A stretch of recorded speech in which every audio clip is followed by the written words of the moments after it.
40 লাখ টাকা জমি বায়না, রহস্যময় বিদ্যুৎ বিভ্রাট আর চাঞ্চল্যকর ডাকাতি, সবকিছুর নৌপথ থেকে একই ছক।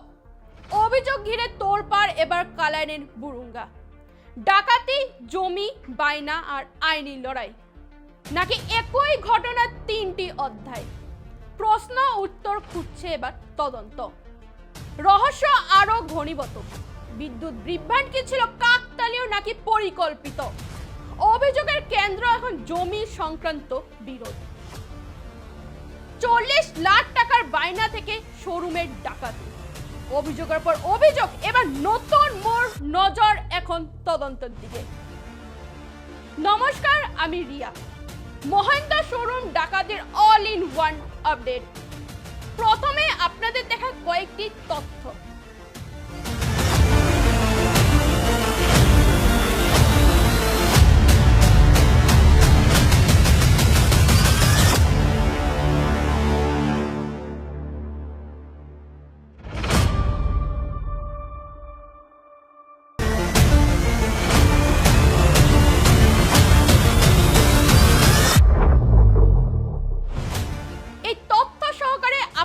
দেখানোর চেষ্টা করছি। যেখানে শেষ হওয়ার কথা ছিল জমি চুক্তি, সেখানেই শুরু হয় বিতর্ক। অভিযোগ আর রহস্যের নতুন অধ্যায়। অভিযোগ গুরুতর, পাল্টা দাবি সমান জোরালো। সত্য উদ্ঘাটনের এখন সরব নজর তদন্তর ফলাফলের দিকে। জমি, টাকা, বিদ্যুৎ বিভ্রাট আর ডাকাতি, এই 4 সূত্র কি একই সূত্রে বাঁধা? প্রশ্নের সরগম এবার বুরুঙ্গা। তদন্ত শেষ হয়নি, কিন্তু অভিযোগে উত্তাল এবার এলাকা। আসলে কি ঘটেছিল সেই রাতে?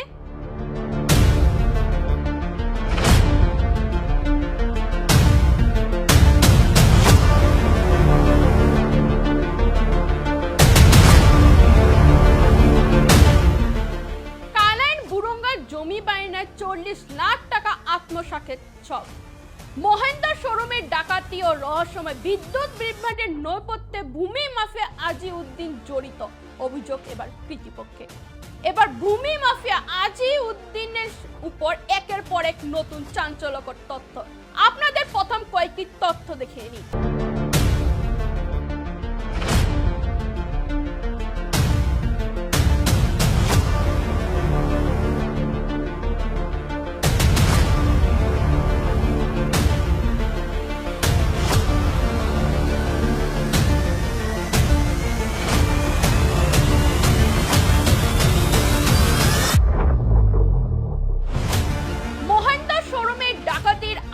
রহস্য লুকিয়ে আছে এই ভূমি মাফিয়া আজি উদ্দিনের সঙ্গে।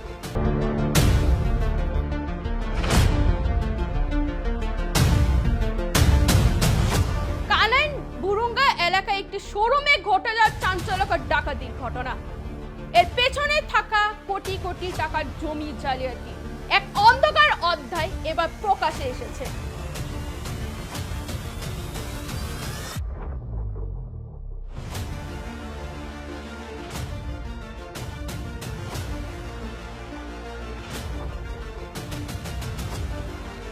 শোরুম ইনচার্জ এবার বিস্ফোরক বয়ান এবং পরিপুষ্টভাবে তথ্য প্রমাণ অনুযায়ী পুরো ঘটনায় মাস্টারমাইন্ড স্থানীয় বিতর্ক ব্যক্তি ও ভূমিয়া মাফিয়া হিসেবে পরিচিত এই আজি উদ্দিন এবং তার স্ত্রী শাহানা আহমেদ। জমি বায়না, মোটা অঙ্কের টাকা আত্মসাৎ এবং শোরুমের ব্যবসাকে ধ্বংস করতে এই সুপরিকল্পিত অপরাধের ছক আঁকা হয়েছে। এর একের পর এক গুরুতর অভিযোগ উঠেছে।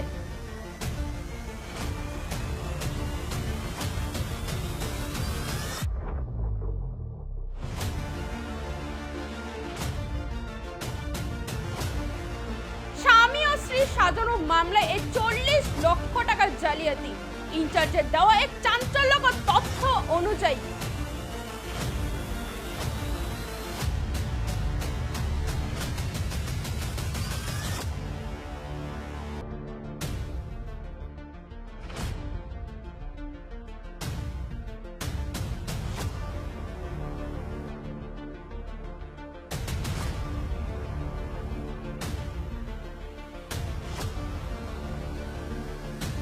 গত বছর মার্চ তারিখে ব্যাংকের মাধ্যমে একটি জমির বিপরীতে 40 লক্ষ টাকার বায়না করা হয়েছিল।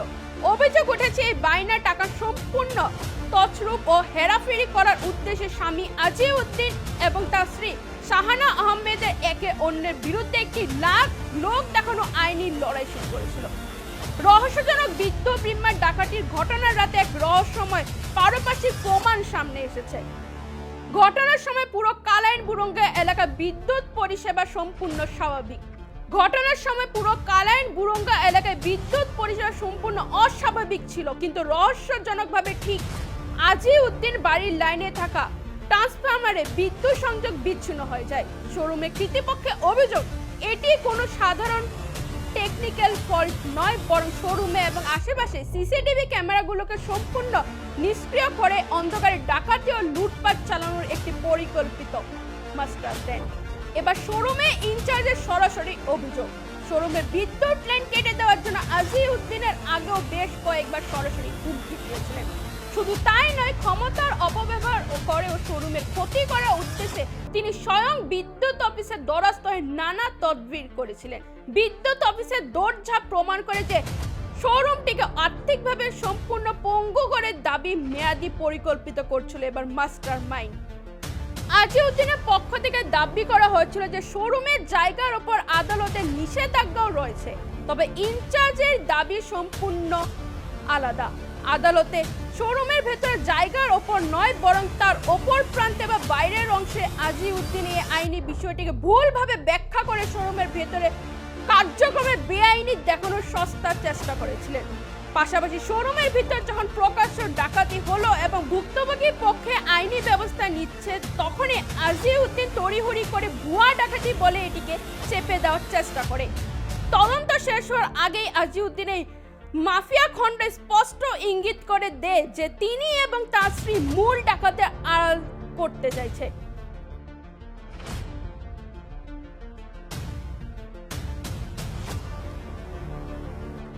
ক্রমশ রহস্য আরো ঘনীভূত। বিদ্যুৎ বিভ্রাট কি ছিল কাকতালীয় নাকি পরিকল্পিত? অভিযোগের কেন্দ্র এখন জমি সংক্রান্ত বিরোধ। এটি কাকতালীয় ছিল না পরিকল্পিত? প্রথমে দেখে নেওয়া যাক কিছু মন্তব্য। আমাদের সানবার্ড গ্রুপের নিউলি একটা অটোমোবাইল প্রজেক্ট আমরা শুরু করছি Khalain Burunga near star cement factory. গত 8 তারিখে রাত্রে অনুমানিক 12:10 সময় কিছু দুষ্কৃতী রাত্রের ইলেকট্রিসিটির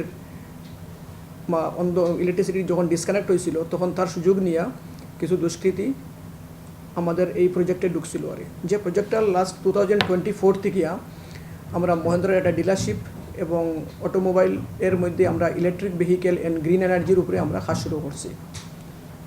তো বিগত 2024 থেকে আমরা এই কাজটারে অনেক স্মুথলি এবং সুন্দরভাবে আমাদের কাজটা almost 90% work is already completed. তো এই হিসাবে যখন আমরা কাজটা শুরু করছি তখন থেকে নিয়ে এখন পর্যন্ত কিছু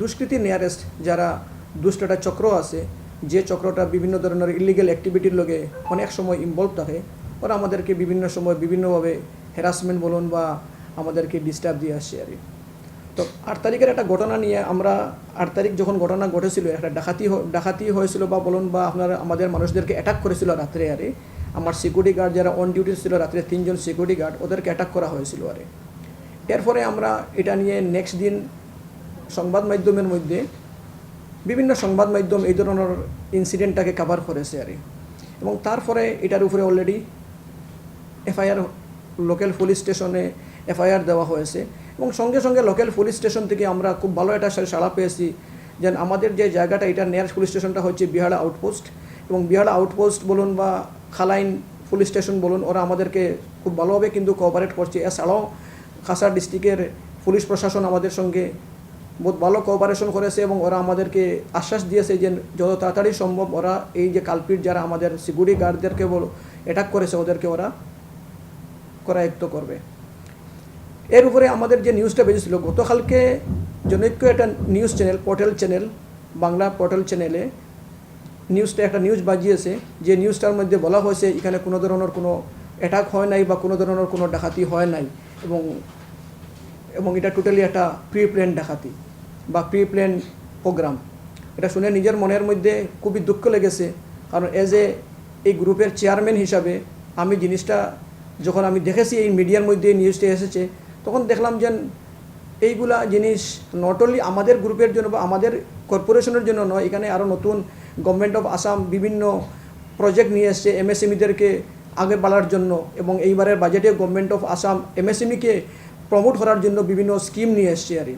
এবং আমাদের গভর্নমেন্ট অফ আসামের যে ধরনের উদ্যম রয়েছে এই ধরনের ইন্ডাস্ট্রি বা গ্রিন এনার্জির উপরে, তো এই ধরনের কাজ করতে গিয়ে আমাদের মধ্যে যারা ইন্ডাস্ট্রিয়ালিস্ট যারা রয়েছে বা বিভিন্ন প্রজেক্টের জন্য আমরা বরাকবেলি ইকোনমিকটাকে ডেভেলপমেন্টের জন্য কাজ করছি, আমাদেরকে যদি এইভাবে যদি হ্যারাসমেন্ট করা হয় বা আমাদেরকে যদি এইভাবে কাজ করতে যদি না দেওয়া হয়, তাহলে বরাকবেলির ডেভেলপমেন্ট বলুন বা বরাকবেলির কর্মসংস্থানের কথা বলুন, অনেক মানুষ এখান থেকে বিভ্রান্ত হবে।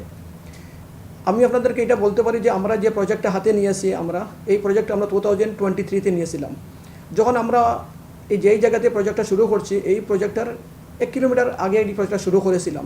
সেখানেই আমাদেরকে বিভিন্নভাবে এই ধরনের, যেটাকে আমরা গ্রাম্য ভাষা বা লোকাল ভাষা যদি বলি তাকে এটাকে গুন্ডা ট্যাক্স বলা হয়। ট্যাক্স দিতে হবে, ট্যাক্স না দিলে কাজ করতে দেওয়া হবে না, রাত্রে মানুষদেরকে উঠিয়ে নিয়ে যাওয়া হয়, ডিল মারা হয়। অনেক সময় আমরা প্রশাসনকে জানিয়েছি, জানার পরে প্রশাসনও আমাদেরকে অনেক সাহায্য সহযোগিতা করেছে। তারপরে আমরা ভাবলাম হয়তো এই জায়গাটা একটু খালি জায়গা, এখানে হয়তো একটু অসুবিধা হচ্ছে, তাহলে আমরা একটু জনবহুল এলাকাতে চলে আসি, যেখানে কিন্তু মানুষের একটু সমাগম রয়েছে, এখানে আমরা সুন্দরভাবে কাজটা করতে পারবো। তো ভেরি বিগিনিং 2024-এ আমরা এই জমিটা কিনেছিলাম অজিউদ্দিন লস্কর নামে একজন ব্যক্তির কাছ থেকে। যখন এই নিউজটা অলরেডি পাবলিশ হয়েছিল গত 8 তারিখে, তখনই আমরা কোনো মানুষের নাম নিয়ে বা কোনো যারাই আমার এখানে স্টাফরা এখান থেকে মিডিয়ার সামনে মিডিয়া খবর পেয়ে এখানে পৌঁছেছে, কোনো মানুষের নাম নেয় নাই বা কোনো ধরনের কোনো স্টেটমেন্ট দেয় নাই এখানে।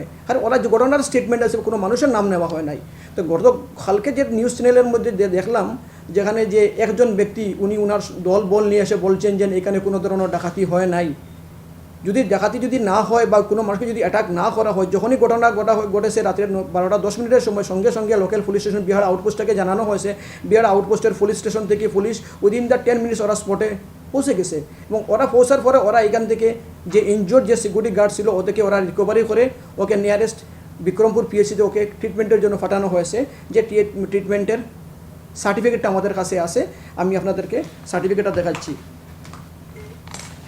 সঙ্গে সঙ্গে ওকে ট্রিটমেন্ট করানোর জন্য ওকে পাঠানো হয়েছে এখানে এই বিক্রমপুর পিএইচসি থেকে। রাত্রে অনুমানিক 1 ঘটিকার সময় এই স্টেটমেন্টটা প্রেসক্রিপশনটা বা এই রিপোর্টটা দেওয়া হয়েছে, এবং সঙ্গে সঙ্গে আমাদেরকে পুলিশ স্টেশন থেকে বলা হয়েছে যে আপনারা এফআইআর দেন, আমরা এটার উপরে অ্যাকশন নিচ্ছি। আর তো সঙ্গে সঙ্গে পুলিশ আমাদের এখানে সিসিটিভি টোটালি কাভারেজ রয়েছে, যেখানে আমাদের অলমোস্ট 26 ক্যামেরা লাগানো রয়েছে, এবং এই ক্যামেরার মধ্যে পুলিশের যে অ্যাক্টিভিটি বা পুলিশ আমাদেরকে যে সাহায্য এবং সহযোগিতা করেছে, এবং দূর পর্যন্ত পুলিশ আমাদের এখানে দাঁড়িয়েছিল আমাদের এখান থেকে। তো উনি বলছেন এখানে কোনো ইনসিডেন্ট হয় নাই। যদি ইনসিডেন্ট না হয় তাহলে একটা মানুষ কীভাবে ইনজিওর্ড হলো এখান থেকে? তো আমরা কোনো মানুষের নাম নেই নাই। যখনই উনি দেখেছেন যে, এবং আমাদেরকে পুলিশ বলেছিল যে আপনারা যদি কোনো মানুষের যদি সন্দেহ যদি থাকে আপনারা আমাদেরকে বলবেন, আমরা কিছু ক্লু পুলিশদেরকে আমরা ইনভেস্টিগেশনের সাহায্যে আমরা ওনাকে দিয়েছি। উনি এই যে ভদ্রলোক এসে বলছেন যে এখানে কোনো ডাকাতি হয় না বা কোনো অ্যাটাক হয় নাই, তো উনি কেন এখানে এসে বলছেন যে মিডিয়ার মধ্যে কোনো ডাকাতি হয় নাই? তার মানে এটা বোঝা যাচ্ছে যে উনি ওনাকে অ্যাডভান্স সেফগার্ড দেওয়ার জন্য উনি এই মিডিয়াতে এসে এই কথাগুলো বলছেন এখানে কোনো ধরনের কোনো ঘটনা ঘটে নাই। তো অ্যাকচুয়ালি আমাদের যে সন্দেহ ছিল আগে উনার উপরে, এটা কিন্তু গতকালকের আমরা মিডিয়ার এই খবরটা দেখে আমরা পুরো ফুললি কনফার্ম হয়ে গেছি যে এই ঘটনার সঙ্গে উনি কিন্তু ইনভলভ রয়েছেন। আর ওনার এই ঘটনা নয়, আগে ওনার বিভিন্ন ধরনের ঘটনার সঙ্গে উনি ইনভলভ আছেন। যখন আমরা পুলিশ স্টেশনে গেলাম, গিয়ে আমাদের এখানে আইসির সঙ্গে বললাম, তো আইসি আমাদেরকে নিজে বলেছেন যে হ্যাঁ এই ভদ্রলোকের অনেক ক্রিমিনাল রেকর্ড বা ওনার অনেক হিস্ট্রি আমরা পেয়েছি, আমরা এটাকে কিন্তু ইনকোয়ারি করছি, ভেরি শর্টলি এটাকে আমরা কিন্তু আপনাদেরকে আমরা প্রপার জাস্টিসটা দেবো। তারপরে আমরা যে এফআইআর করেছি, উনি বলেছিলেন ওনার এই রিপোর্টের মধ্যে উনি বলে পুলিশ স্টেশনে খবর নিয়েছেন কোনো এফআইআর হয় নাই। এটাই হচ্ছে আমাদের এফআইআরের কপি, আমরা অলরেডি এফআইআর করেছি, এটা হচ্ছে আমাদের এফআইআরের কপি। এছাড়াও আমরা সেম নেক্সট ডে আমরা এফআইআরও সাবমিট করেছি অলরেডি, যেখানে এফআইআরের মধ্যে আমরা যে এফআইআর করছি, এফআইআরের মধ্যে আমরা যখনই দেখলাম যে উনি মিডিয়ার মধ্যে এসে কথাটা বলছেন, তখন আমরা পুরো ফুললি কনফার্ম হয়ে গেছি। তারপরে আমাদের এফআইআরের মধ্যে 21% মিস্টার অজিউদ্দিনের নাম আমরা এখান থেকে ডাইরেক্টলি উল্লেখ করেছি। আমরা এফআইআরের কপি আমরা আপনাদের প্রেস মিটের পরে আপনাদেরকে আমরা দিয়ে দেবো, এটা আপনারা কিন্তু দেখতে পারেন। এবং এই ডাকাতির ম্যাটারটাকে উনি এটাকে ডাইভার্ট করার জন্য উনি একটা ল্যান্ড ডিসপুটের কথা নিয়ে চলে আসছেন। উনি আমার দেখে খুবই দুঃখ লাগলো যে প্রজেক্টটা আমরা 2024 থেকে অলমোস্ট 2 ইয়ার্স থেকে আমরা এই প্রজেক্টটা বানাচ্ছি, যেখানে আমরা এখন অলরেডি অলমোস্ট 65 ম্যান পাওয়ার আমরা অলরেডি হায়ারিং করে দিয়েছি লোকাল থেকে, যারা কিন্তু এখানে কর্মসংস্থান পাবে। তো উনি এসে বলছেন এখানে কি হবে কেউ জানেন না। আমরা অলরেডি ম্যান পাওয়ার হায়ারিং করে ম্যান পাওয়ার অলরেডি ট্রেনিংয়ে চলে গেছে এবং আই হোপ আমরা নেক্সট মান্থ এটাকে আমরা কিন্তু ইনোগ্রেট করব এবং এখানে আমাদের কাজ চলবে। উনি বলেছিলেন যে আমাদের কাছে বলেন যদি শোরুম হয়, শোরুম এখন ওপেনিং হয় নাই, এখানে অলরেডি আন্ডার কনস্ট্রাকশনের অলমোস্ট 90% কমপ্লিটেড, 10% আমাদের ইন্টেরিয়র ডিজাইনিংয়ের কাজ বাকি আছে। হ্যাঁ, এখানে আমাদের অলরেডি আমাদের ম্যান পাওয়ার অলরেডি এসে গেছে এখানে। এছাড়া উনি বলেছিলেন যে ওনার জমিটা আমরা বলেন দখল করে নিয়ে আমরা এখানে আমাদের প্রজেক্টটা বানিয়েছি। উনি গত 2024-এর 25/6/2024 উনি এই ডিড দ্বারা, এটা হচ্ছে ওনার সেল ডিড, অজিউদ্দিন লস্কর, উনি আমার কাছে এটা জমিটা উনি বিক্রি করেছেন। যে রেজিস্ট্রেশনটা হয়েছে খাটিগড়া সাব রেজিস্ট্রার অফিস থেকে, এটা হচ্ছে রেজিস্ট্রেশনের ডিড, যেটাতে উনি ওনার টোটাল সম্পূর্ণ জায়গা 1 বিঘা, এটা হচ্ছে ডেপুটি কমিশনারের পারমিশন কাছাড় ডিস্ট্রিক্টের, যেটাকে সেল পারমিশন বলা হয়। এই সেল পারমিশনের এগেনস্টে 1 বিঘা 19 কাঠা 60 শতক 10 ঘন্টা জায়গা উনি আমাদের কাছে বিক্রি করেছেন। এবং যে বিক্রি করেছেন এবং এই বিক্রি করার সম্পূর্ণ টাকা ওনাকে আমরা ব্যাংক মারফতে দিয়েছি, কোনো সিঙ্গেল টাকা ওনাকে আমরা ক্যাশ দেয় নাই।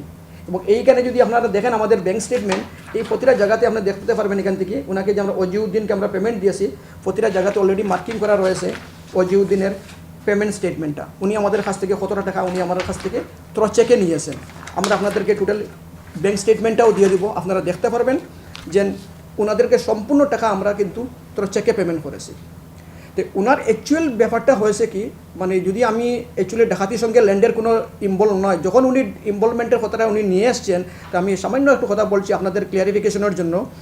যে ওনার একটা পলিসিটা হচ্ছে উনি মানে অনেক সময় মিডিয়াতে উনি বলেছেন বা আমরাও শুনেছি যে উনি ছিলেন, একবার বলেন উনি স্কুলের মাস্টার ছিলেন, একবার বলেন উনি মানে সেনাকর্মী ছিলেন। তো সেনাকর্মী হিসাবে ওনার যে হিস্ট্রিটা আমরা পেয়েছি লোকাল মানুষ থেকে, এই হিস্ট্রিটা হচ্ছে উনি ভলান্টারি রিটায়ারমেন্ট নিয়ে অনেক আগে চলে এসছেন। আসার পর থেকে ওনার মেনলি প্রফেশনটাই হচ্ছে ল্যান্ডের ব্রোকার, আমরা যদি গ্রাম্য ভাষা বইটাকে বলা হয় ল্যান্ডের দালাল। এই বুরুঙ্গা বা এই স্টার সিমেন্টের আশপাশে যে কোনো যদি জমি বিক্রি হয়, উনি কী করেন, ওনার এবং ওনার গ্রুপটাকে টাকা না দিলে ওনারা কিন্তু জমি কিনতে দেন না। এবং এখানে অনেক মানে প্লেস আছে যেখানে বিভিন্ন ধরনের প্রজেক্ট বানিয়ে এখানে কর্মসংস্থানের বা এমএসএমইরা এখানে কিন্তু স্টাবলিশড হবে। এইগুলো যদি কোম্পানি বাইরে থেকে আসে ওদেরকে কিন্তু ট্যাক্স দিতে হয়, ওদের কাছ থেকে জমি কিনতে হবে, ডাইরেক্টলি আমি কিন্তু মালিকের কাছ থেকে জমিটা কিনতে পারবেন না। এটাই হচ্ছে ওনাদের মেনলি পেশা। এটা আমাদের সঙ্গে নয়, আমাদের অপোজিট সাইডে যদি যান দেখবেন আপনারা এখানে একটা কিন্তু ব্রিক্স ইন্ডাস্ট্রি রয়েছে। যে ব্রিক্স ইন্ডাস্ট্রিটা হচ্ছে ওনারই বাতিজার জমিন, যেটাকে উনি কিন্তু জবরদখল করে উনি এটাকে কিন্তু অলরেডি এবং লোকাল কিছু গুন্ডা এবং ওনার টিমটাকে দিয়ে এটাকে উনি কিন্তু অলরেডি ওনার ক্যাপচারে নিয়ে নিয়েছেন। ওনার কাজটাই হচ্ছে উনি কিন্তু বিভিন্ন মানুষের জমিটা কিন্তু উনি কিনে নেন। ওনার সঙ্গে আমরা যখন জমিন 2024-এ ফার্স্ট যখন সেল এগ্রিমেন্ট ওনার সঙ্গে হয়েছিল, উনি আমাদের সঙ্গে টোটাল এগ্রিমেন্ট করেছিলেন আমাদের টোটাল প্রজেক্টের জন্য 8 বিঘা প্রপার্টি। যখন আমরা সাব রেজিস্ট্রার অফিসে গেলাম যে সেল পারমিশনের জন্য যখন আমরা সেল ডিড বানাবো, তখন দেখা গেল এখানে ওনার কিন্তু এতটুকু জমি নাই। এই জমিটা উনি আমাদের কাছে সেল এগ্রিমেন্টের আগে উনি অন্যদেরকে বিক্রি করে দিয়েছেন। একজন হচ্ছেন ফয়াজুল আলী বলে একজন ভদ্রলোকের কাছে বিক্রি করেছেন, আর আরও দুজন ভদ্রলোক হচ্ছেন ফাসু দাস অ্যান্ড রাজেশ দাসের কাছে উনি জমিটা বিক্রি করে দিয়েছেন। তারপরে উনি বললেন যে দেখেন ভাই আমার ভুল হয়ে গেছে, আপনারা আমাদেরকে কনসিডার করেন, আমার যেটুকু জায়গা আছে জায়গাটা আমি আপনাকে দিয়ে দিচ্ছি। এই হিসাবে উনি 1 বিঘা 19 কাঠার যে দলিল করে আমাদেরকে উনি জমিটা আমাদেরকে হস্তান্তর করেছেন। এইবারে সবচেয়ে একটা ইন্টারেস্টিং ব্যাপারটা কি, উনি কী ধরনের উনি ল্যান্ড মাফিয়া, যদি আপনারা যদি দেখেন, যখন ওনার এই মাফিয়া উনি কী করেন, যখনই উনি আমাদের কাছে এগ্রিমেন্ট করছেন জমিটা দিতে পারেন নাই, এই হিসাবে এই জমিটা বিক্রির পরেও উনি আমাদের কাছ থেকে আরও সেল এগ্রিমেন্টটা করেছেন। এই সেল এগ্রিমেন্টটা করেছেন, ওনার ওয়াইফের নাম হচ্ছে শাহানা আহমেদ এবং ওনার নাম হচ্ছে অজিউদ্দিন আহমেদ। ওনারা হচ্ছেন হাজব্যান্ড এবং ওয়াইফ।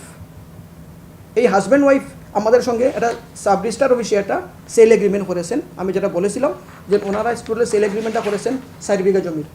এই এগ্রিমেন্টটা এক্সিকিউট হয়েছে 28/3/2025-এ। যখন এই জমিটা সেল পারমিশনের জন্য খাটিগুড়া সাব রেজিস্ট্রার অফিসে পাঠানো হলো, খাটিগুড়া সাব রেজিস্ট্রার অফিস বললো ওনার এতটুকু জায়গা নেই, এটা অন্য মানুষের জায়গা। তখন আমরা ওনাকে বললাম যে আমরা আপনার তো জমিটা কিনবো না, আপনি আমাদেরকে, আমরা যে পেমেন্টটা আপনাকে 40,43,000 টাকা আপনাকে টোটাল পেমেন্ট করেছিলাম এজ এ অ্যাডভান্স পেমেন্ট, টাকাটা আপনি আমাদেরকে ব্যাক করে দেন।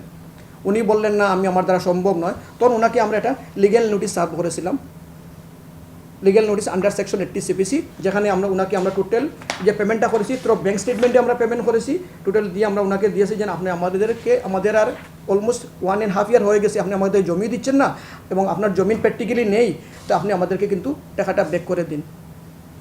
এই হচ্ছে ওনাকে যেটা আমরা লিগ্যাল নোটিস পাঠিয়েছিলাম, এটার কিন্তু পোস্টাল ডেলিভারি স্টেটমেন্ট, এটা কিন্তু উনি অলরেডি এটা যখন রিসিভ করেছেন, উনি রিসিভ করার সঙ্গে সঙ্গে এই ওনার হচ্ছে এইটা ডেলিভারি হয়েছে as per the postal record 3/6/2026 উনি এই লিগ্যাল নোটিশটা উনি রিসিভ করেছেন। 3/6/2026 যখন উনি লিগ্যাল নোটিশটা রিসিভ করেছেন, সঙ্গে সঙ্গে উনি নিজেকে সেফগার্ড দেওয়ার জন্য উনি কী করলেন, 19 তারিখকে 17/6/2000 আফটার 15 days 17/6/2026 সিভিল জজ সিনিয়র ডিভিশন শিলচর কোর্টে মহামান্য আদালতে ওনার কেস নাম্বারটা হচ্ছে 101/2026। ওনার মিসেস শাহানা আহমেদ ওনার নিজের হাজব্যান্ডের উপরে অজিউদ্দিন আহমেদের উপরে রেসপন্ডেন্ট অজিউদ্দিন আহমেদের উপরে উনি নিজে কেস করে দিলেন, ওয়াইফ হাজব্যান্ডের উপরে কেস করে দিলেন, আর সঙ্গে এডিশনাল পার্টি আমাকে বানিয়ে দিলেন। ব্যাপারটা হচ্ছে যদি হাজব্যান্ড এবং ওয়াইফ যদি একই ঘরে যদি থাকেন এবং সাংসারিক যদি জীবনযাপন ওনারা করে থাকেন, তাহলে আমাদের মতো ব্যবসায়ী মানুষ বা আমরা যেখানে সোসাইটির ডেভেলপমেন্টের জন্য এবং এমপ্লয়মেন্ট জেনারেশনের জন্য কাজ করছি সারা ভারতবর্ষে, এই জায়গাতে আমাদের মতো কোম্পানিকে হ্যারাসমেন্ট করার জন্য ওনার ওয়াইফ হাজব্যান্ডের উপরে একটা টাইটেল সুট ফাইল করে দিলেন, যেটা হচ্ছে কিন্তু আন্ডার দ্য সাব জুডিস। এবং উনি এই সবচেয়ে বড় ইন্টারেস্টিং ব্যাপারটা হয়েছে, উনি যে জায়গাটার উপরে কেস করেছেন এই জায়গাটা হচ্ছে আমাদের প্রজেক্টের একটা ব্যাকসাইডে। উনি ওনার বাউন্ডারির মধ্যে দিয়েছেন কি, যদি আপনারা এই 101/2026 কেসটা যদি কোর্টে গিয়ে আপনারা দেখতে পারবেন, ওনার সাউদার্ন সাইডে আপনি দিয়েছেন বাউন্ডারি ওয়াল, ওয়েস্টার্ন সাইডে বাউন্ডারি ওয়াল অ্যান্ড ইস্টার্ন সাইডে বাউন্ডারি ওয়াল। তো আমাদের সাউথ সাইডে হচ্ছে PWD শিলচর এবং খালাইনের যাওয়ার রাস্তাটা। তো এটা হচ্ছে ওনার ব্যাকসাইডে উনি যেটা জমি ওনার রয়েছে এখান থেকে, তো দাগের মধ্যে উনি কেস করে ওনাকে এই সেফগার্ড করার জন্য উনি এই কেসটা করেছেন। ইন্টারেস্টিং ম্যাটারটা কী হচ্ছে, ওনাদের পলিসিটা হচ্ছে এইভাবে, উনি এবং ওনার ওয়াইফের বা ওনার গ্রুপের সিস্টেমটা এইভাবে হচ্ছে, ওনারা 20 কাঠা জমি কোনো জায়গাতে কী করে ওনারা পারচেস করে 18 কাঠা ওনারা বিক্রি করে দিবেন। 2 কাঠা কী করবেন, ওনার ওয়াইফ 18 কাঠা ওনার কাছে বিক্রি করছে, উনি আমাদের কাছে এই জমিটা বিক্রি করে দিয়েছেন। 2 কাঠা জমিন উনি ওনার ওয়াইফের নামে রেখে দিবেন। যখনই আপনার সঙ্গে ওনার কমিশন, ওনাকে যদি আপনি কমিশন না দেন, দালালি যদি না দেন, ওনার ওয়াইফকে দিয়ে উনি ওনার উপরে কেস করিয়ে দেবেন। কেস করিয়ে এই দাগটাকে কী করবেন, এই জমিটাকে ওনারা ইনজাংশন অর্ডার নিয়ে আসবেন। এটাই হচ্ছে ওনার পেশাগত ব্যবসা। তারপরে উনি যে ওনার যে সঙ্গে যে যারা থাকে, আপনার যে ক্রিমিনাল টিমটা ওনার সঙ্গে, আমরা গতদিন মিডিয়ার মধ্যে দেখলাম যে আমরা পুলিশকেও আমরা ইনফরমেশন দিয়েছি, ওনার সঙ্গে একটা টিম রয়েছে। এই টিমের মধ্যে যারা রয়েছে বা যারা এই দিন ওনার সঙ্গে প্রেস মিট দিয়েছে, একজনের নাম হচ্ছে বীরেন সিনহা আর আরেকজনের নাম হচ্ছে আপনার কল্যাণ সিনহা। এই কল্যাণ সিনহা এবং বীরেন সিনহার উপরে সেম এই ধরনের ওরা বিভিন্ন জায়গাতে যখনই কোনো মানুষের, এটা হচ্ছে আমাদের কেস না, এটা হচ্ছে অন্য একটা মানুষের অন্য একটা প্রজেক্টের কেস। যে কেসটা হচ্ছে, কেসের নাম্বার হচ্ছে 97/2025। 97/2025-এ CGM কোর্টে ওনাদের এগেনস্টে একটা কিন্তু কমপ্লেন কেস চলছে, যেটার মধ্যে 21% হচ্ছে বীরেন সিনহা অ্যান্ড কল্যাণ কুমার সিনহা এবং বীরেন সিনহা, এটা হচ্ছে এই অজিউদ্দিনের গ্রুপেরই মানুষ। ওরা লাস্ট কোর্টের মধ্যে অ্যাপিয়ার হয়েছে, ওনাদের লাস্ট অ্যাপিয়ারেন্স ছিল যেটা 7/7/2026, 7 মাসের 7 তারিখে ওনারা, এই মাসেরই 7 তারিখে ওনারা অ্যাপিয়ার হয়েছেন, কোর্টে অ্যাপিয়ার হয়েছেন। ওনাদের এটা হচ্ছে ওনাদের স্টেটমেন্ট। এই ধরনের একটা ক্রিমিনাল টিম এই জায়গাতে কাজ করছে, যে কাজ করতে গিয়ে আমাদেরকে ল্যান্ডের ক্ষেত্রে হোক, প্রজেক্টের ক্ষেত্রে হোক, যদি না শারীরিকভাবে হোক বা আমাদের সঙ্গে না হলে, আমরা তো সবসময় এখানে সাইডে থাকি না, আমাদের এমপ্লয়ীদেরকে হ্যারাসমেন্ট করা হয়, ফিজিক্যালি অ্যাসল্ট করা হয়। যদি এইভাবে যদি চলে আমাদের আসামের মধ্যে, তাহলে আসামের কোনোদিনই ডেভেলপমেন্ট হবে না।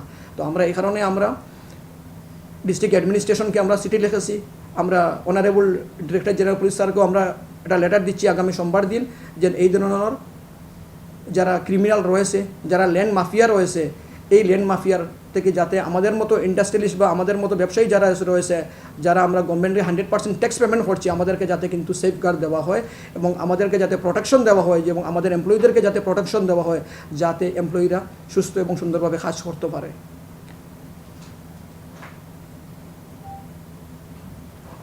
এখানে একটা প্রশ্ন উত্থাপন হয়, প্রশ্নটা এরকম ধরনের যে আপনি যেটা বললেন যে আপনার সিকিউরিটি গার্ডকে ওনারা মানে ডাকাতি কেসে যখন ডাকাতি হয়েছিল আমাদের সিকিউরিটি গার্ডকে মানে হ্যাম্পার করা হয়েছিল।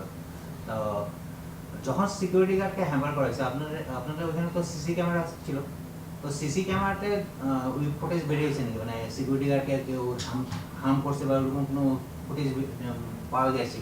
দেখেন, আমাদের এখানে যে সিসি ক্যামেরা রয়েছে, সিসি ক্যামেরাটা অ্যাকচুয়ালি আমাদের এখানে ইনভার্টার ছিল না, আমাদের এখানে নর্মাল ইলেকট্রিসিটির উপরে কিন্তু সিসি ক্যামেরাটা লাগানো ছিল। তো এই ভদ্রলোক বিগত 2 বছর থেকে আমাদের এখানে ইলেকট্রিসিটি চলছে।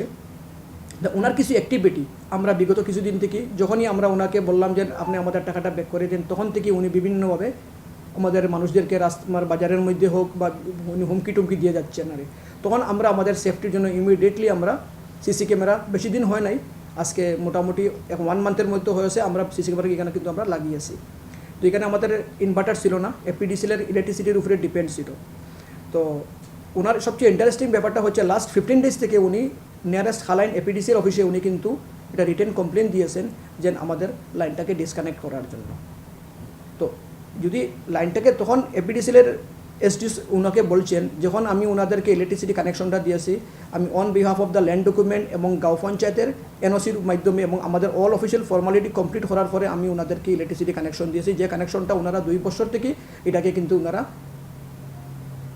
কারেন্টটা ওনারা এনজয় করছেন। তো এই জায়গাতে আপনি বলছেন লাইনটা ডিসকানেক্ট করার জন্য, আমার কাছে যদি হায়ার অথরিটির কোনো অ্যাপ্রুভেল না থাকে বা অর্ডার না থাকে বা কোর্টের কোনো অর্ডার না থাকে, তাহলে আমি কোনো কারো লাইনটা ডিসকানেক্ট করবো না।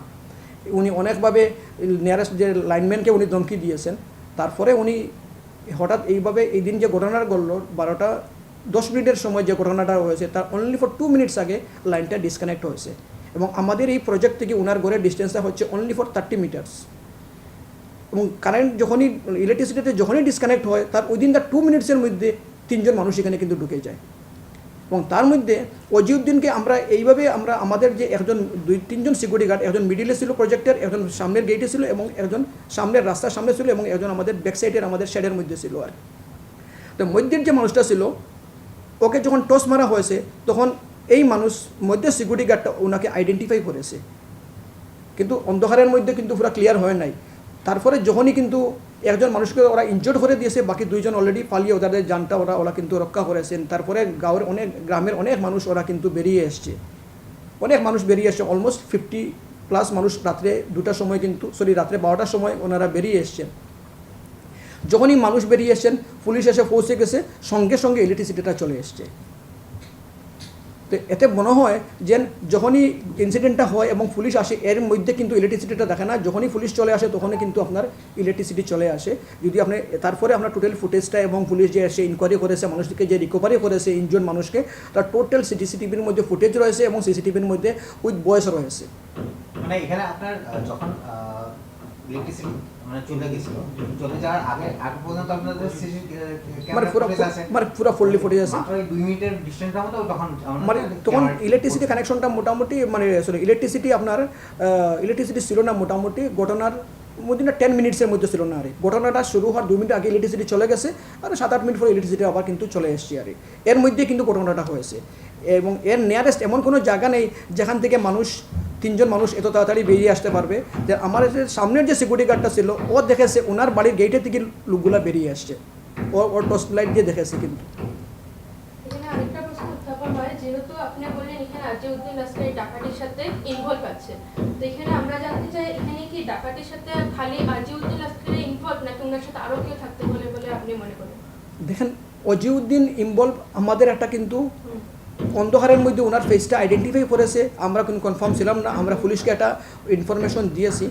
যখন গতকালকে উনি যখন সমটো ওনার তরফ থেকে উনি মিডিয়ার মধ্যে এসে বলছেন যে এখানে কোনো ডাকাতি হয় নাই, তার মাধ্যমে উনি যখন অ্যাডভান্স দিয়ে এসে বলছেন এখানে কোনো ডাকাতি হয় নাই, কিছু হয় নাই, এটা ফলস এবং এটা কোনো এফআইআর হয় নাই, এত কিছু হওয়ার পরে উনি বলছেন এফআইআর হয় না, তার মানে উনি অ্যাডভান্সলি ওনাকে সেফগার্ড দেওয়ার জন্য উনি এই স্টেটমেন্টটা দিচ্ছেন এখানে। তো এখন আমরা পুরো ফুললি কনফার্ম হয়ে গেছি অজিউদ্দিন এই কাজের সঙ্গে ইনভলভ, এবং অজিউদ্দিনকে আজকে থেকে 4 ইয়ার্স ইয়া 5 ইয়ার্স বিফোর আমরা শুনেছি অজিউদ্দিনকে কিন্তু ওনার ঘরেও কিন্তু সেম ডাকাতি হয়েছে, ওনার ঘরেও কিন্তু ডাকাত ঢুকেছে। গত বছর এই জায়গার মধ্যে অনেক ডাকাতি হয়েছে, পুলিশ এখান থেকে মানুষকে কিন্তু অলরেডি অ্যারেস্টও করেছে, জেলও ফাটিয়েছে, এই রাস্তার মধ্যে অনেক ডাকাতি হয়। এবং অনেক সময় দেখা যায় আমাদের যে সিসিটিভির ফুটেজটা রয়েছে এটা আমরা আগে এতটুকু লক্ষ্য করি নাই, কিন্তু এইবারে আমাদের সিকিউরিটি গার্ডরা যে স্টেটমেন্টটা দিল এই রাত্রে এই রাস্তার মধ্যে পুলিশের পেট্রোলিং থাকে, যখনই পুলিশ পেট্রোলিং শেষ হয় তার 5 to 7 মিনিটস পরে বা 10 মিনিটস পরে অজিউদ্দিন ওনার রাত্রে 2টার পরে উনি বুলেট নিয়ে বেরিয়ে যান। যেদিন উনি বুলেট নিয়ে বেরিয়ে যান তখন এই রাস্তার মধ্যে কোনো না কোনো ইনসিডেন্ট হয়। এটা আমরা অ্যাকচুয়ালি আমাদের যে সিসিটিভির ফুটেজটা রয়েছে এটা পুরো ফুললি রোড কভার করে, যদি সিসিটিভির যে 1 মান্থের যদি প্রিভিয়াস হিস্ট্রি আপনারা চেক করেন রাত্রে ওনার মুভমেন্ট, ওনার ঘরে আসা যাবার মানুষের ইয়েটা আপনারা দেখতে পারবেন। আচ্ছা, এখানে আরেকটা প্রশ্ন আপনার, আপনি যখন আপনারা যখন মাটিটা মানে পারচেজ করেছিলেন অজিউদ্দিনের থেকে, তখন আপনারা কি ডকুমেন্টসগুলো চেক করেছেন না নাকি, মানে ওনার যে মাটির যে ডকুমেন্টস যেগুলো ছিল ওগুলো আপনারা চেক করেন? দেখেন আমরা যখন ওনার কাছে প্রথমে ওনার সঙ্গে আমরা একটা প্রস্তাব দিয়েছিলাম যে আমাদের এই ধরনের জমিনের আমাদের এই ধরনের আমরা 2-3টা প্রজেক্ট করবো government through under the MSME এবং আমাদের গ্রিন এনার্জির উপরে, যেটাকে গভর্নমেন্ট অফ ইন্ডিয়া এবং গভর্নমেন্ট অফ আসাম আজকের দিন এটাকে কিন্তু ভালোভাবে কিন্তু এটাকে কিন্তু প্রমোশন করছে। আর তখন উনি বললেন আমার কাছে জমি রয়েছে, তখন উনি বললেন যে মানে এই টোটাল জমিটা আমাদেরকে দেখালেন, আমরা ওনার এই ধরনের উনি আমাদেরকে প্রেজেন্ট করলেন যাতে আমরা ওনার কথার উপরে আমরা কিন্তু কনভিন্স হয়ে আমরা সেল এগ্রিমেন্টটা ওনার সঙ্গে করলাম। তো আমরা এজ এ গুড ফেথ ওনার উপরে আমরা কিন্তু এই সেল এগ্রিমেন্টটা করেছি এবং ওনাকে আমরা পেমেন্টও করেছি। যখন সেল পারমিশনের জন্য ডেপুটি কমিশনারের কাছে যাবে সেল পারমিশনের জন্য, তখন লোকাল সার্কেল অফিসকে একটা রিপোর্ট দিতে হয়। যখন সার্কেল অফিসে রিপোর্টের জন্য গেলাম তখন দেখা গেল যে এই জমিটা উনি অলরেডি অন্যত্র ওরা এটা কিন্তু বিক্রি করে দিয়েছেন, যারা কিনেছে কিন্তু ওদের নামে এখনও নামজারি হয় নাই। এই নামজারি না হওয়ার কারণে ওনার নামে অলরেডি রেকর্ডটা অলরেডি পুরানা রেকর্ডটা দেখে গেছে, নতুন রেকর্ডটা আপডেট হয় নাই। ওই আপডেটের সুযোগ নিয়ে ভেবেছিলেন যে উনি এই ল্যান্ডটাকে আবার রিসেল করে দিবেন। এটাই হচ্ছে ওনার অ্যাকচুয়ালি পেশা, যাকে আমরা বলা হয় যেন মাটির দালাল বা মাটি ব্রোকার, এটাই হচ্ছে ওনার কাজ। নেক্সট আরেকটা কোশ্চেন, উনি যেটা অভিযোগ এনেছেন যে যেটা আপনাদের যেটা শোরুমের যেটা প্রজেক্ট ওখানে যে চলতে আছে, তো উনি যেটা অভিযোগ এনেছে যে শোরুমের কোনো প্রজেক্ট ওখানে চলে না বা আপনাদের সাথে ওইটা কোনো হ্যান্ডওভার হয়নি, তা আপনাদের যে যখন একটা ইনফ্রাস্ট্রাকচার যখন ওখানে করা হয় তো আপনাদের কোম্পানিতে একটা ধরুন সাইনবোর্ড বা কিছু তো থাকে, ওইটাকে লাগানি হয়নি নাকি? দেখেন আমাদের কনস্ট্রাকশন 90% কমপ্লিট হয়েছে, এখনও ব্র্যান্ডিংয়ের কাজটা বাকি রয়েছে। ব্র্যান্ডিংটা আমরা রিসেন্টলি করবো। আপনারা যদি দেখবেন এখানে অলরেডি আমরা ব্যাম্বু বলুন বা বাঁশ বলুন, যাকে বাঁশ দিয়ে আমরা একটা স্ট্রাকচার বানিয়েছি যেখানে আমাদের কিন্তু অলরেডি গ্লাস ফিটিংয়ের কাজ আমাদের অলরেডি শুরু হবে। আর তো এইখানে আমরা যে বিফোর কনস্ট্রাকশন আমরা এখান থেকে লোকাল অথরিটির কাছ থেকে আমরা কনস্ট্রাকশন পারমিশন নিয়েছি এবং লোকাল অথরিটি আমাদেরকে মানে মহেন্দ্র ট্রাক অ্যান্ড বাসের ডিলারশিপের জন্য আমাদেরকে অলরেডি কনস্ট্রাকশন পারমিশন দিয়েছে। এছাড়াও আমরা মানে গভর্নমেন্টের যে ধরনের ফর্মালিটি আছে একটা কনস্ট্রাকশন সেট আপের জন্য সমস্ত করে আমরা এখানেও কিন্তু অলরেডি আমাদের স্টার্ট করেছি এবং কোম্পানি আমাদেরকে যেটাকে বলা হয় যে এলওআই বা লেটার অফ অ্যাওয়ার্ড হয়, লেটার অফ অ্যাওয়ার্ড ইস্যু করেছে on behalf of the company. Letter of award আমরা এখানে শুরু করেছি এবং কোম্পানি লাস্ট 6 মান্থ থেকে আমাদের কাছে আমাদের পার্টসও এসে গেছে, পার্টসেরও বিলিং হয়ে গেছে, বাট ডিউ টু আমাদের এখানে এখনও পার্টসের পুরো ফুল স্টোর রেডি না হওয়ার কারণে এটা আমাদের হেড অফিসে রাখা আছে পার্টসটা। আমরা যখনই আমাদের পুরো ফুললি স্ট্রাকচার রেডি হয়ে যাবে আমরা ভাবছিলাম যে উইদিন দ্য 7 days এটাকে শিফট করবো আমরা। বাকিস আমরা পার্টস বা আদার জিনিস এখানে শিফট করি নাই। যদি শিফট করতাম তাহলে বড় ধরনের কোনো একটা আমাদের কিন্তু লস হয়ে যেত এই দিন করে এই ঘটনা থেকে।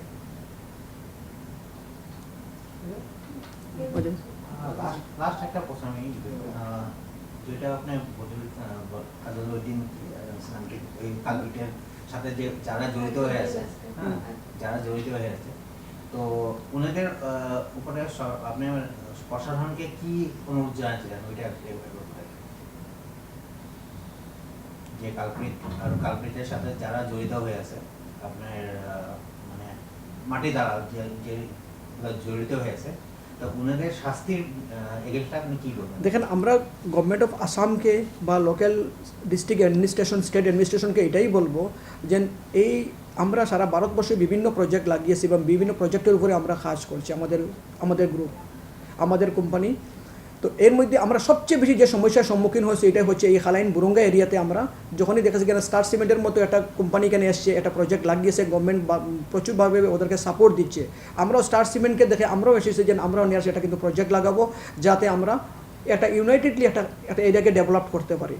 কিন্তু এই ধরনের ল্যান্ড মাফিয়াদের যে ধরনের মানে এই মানে বুরুঙ্গা এরিয়াতে যে ধরনের ল্যান্ড মাফিয়ার যে ধরনের আপনার প্রভাব রয়েছে, ওদেরকে যদি কন্ট্রোল না করা হয় তাহলে কিন্তু বিভিন্ন ব্যবসায়ী বা বিভিন্ন ইন্ডাস্ট্রিয়ালিস্টরা এখানে কিন্তু বিভিন্ন সমস্যার সম্মুখীন হবে। এবং আমরা আসাম সরকারকে এটাই বলবো বা আমাদের খাসা ডিস্ট্রিক্টের পুলিশ প্রশাসনকে এটাই বলবো, ইমিডিয়েটলি যাতে এই ল্যান্ড মাফিয়া ওয়াজিউদ্দিন বা ওনার যে গ্রুপটা আছে, একটা স্ট্রং গ্রুপটাকে যাতে কিন্তু ওদেরকে করায়ত্ত করা হয় এবং ওদেরকে একটা দৃষ্টান্তমূলক শাস্তি দেওয়া হয়, যাতে ওদের শাস্তি দেখে যারা ল্যান্ড মাফিয়ার বা ল্যান্ডের ব্রোকার, যে আমাদের চিফ মিনিস্টার স্যারের একটা ডাইরেকশন রয়েছে যে কোনো দালাল থাকবে না, এই দালালদেরকে যদি করায়ত্ত করা হয় তাহলে বাকি জায়গারও কিন্তু দালালটা এই ধরনের নির্মূল হবে এবং বিভিন্ন ধরনের ব্যবসায়িক প্রতিষ্ঠান, বিভিন্ন ধরনের ইন্ডাস্ট্রি আমাদের বরাকবেলিতে গড়িয়ে উঠবে এবং বরাকবেলিতে কর্মসংস্থানের একটা সুযোগ বেরিয়ে আসবে এবং বরাকবেলির যারা বেকারত্ব রয়েছে এটা অনেক নির্মূল হবে। এটার জন্য আমি লাস্ট এটাই আসাম সরকারকে বলবো, যাতে ওদেরকে যদি আপনারা যদি অ্যাকশন নেন, ওদের সঙ্গে একটা বহুত বড় ধরনের একটা গ্রুপ আমাদের বরাকবেলিতে রয়েছে, টোটাল গ্রুপটা এখান থেকে বেরিয়ে আসবে।